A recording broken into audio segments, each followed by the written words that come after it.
Hi, Dr. Wang here. Today we're going to build a concept map for the FOA assay. We're going to start with this concept map that we have already made for the yeast nutritional requirement map. So here, this is the AGY75. It carries 4 mutations in 4 essential genes. It carries the PSH44 plasmid, and it is also transformed by another plasmid, PMSH2, and those are the genes carried by the PMSH2 plasmid. To build upon this map, first we're going to watch this video, MSH2 Project Part 2. In this part of the video, it explained what is GT16.5 URA3. So I'm going to first map this information onto the concept map. GT16.5 URA3 is made of 2 components, the URA3 coding region and then a stretch of GT in front of the coding region. GT16.5 is basically a dinucleotide GT repeated 16.5 times, and you can see that on this video, right? So GT, GT, etc. And then when you count the total number of GTs, that's 16.5 multiplied 2, that's going to give you 33 nucleotide.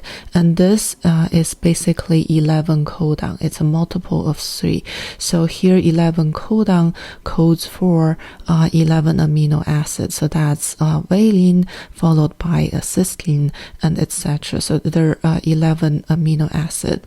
And then after that, we have the methionine from the coding region of URA3.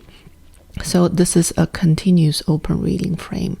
When frame shift mutation happens, so GT16.5 is prone to frame shift mutation. So for example, it's missing one pair of GT. So GT16.5 will become GT15.5, also illustrated in this video.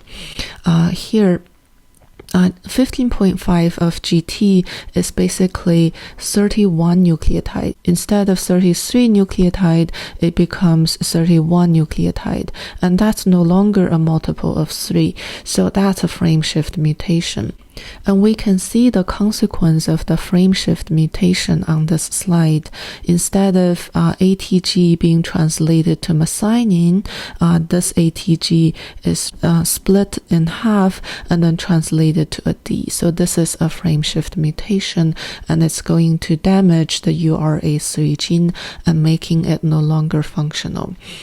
So frame shift mutation can be repaired by the MSH2 gene. So this is part of the MMR mechanism that can repair small mutations such as a frame shift mutation. Now we have made most of the map. We're going to build upon that to look at the consequence of the URA3 gene. The URA3 gene codes for an enzyme. So this is the reductin 5-phosphate decarboxylase. Its normal function is to produce uracil. This is an essential nitrogenous base.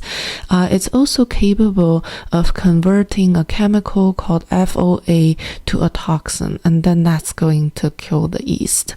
This part of the concept map is also explained in the video. So if you go to the 5.5 minute mark, you're going to see an explanation of how this happens.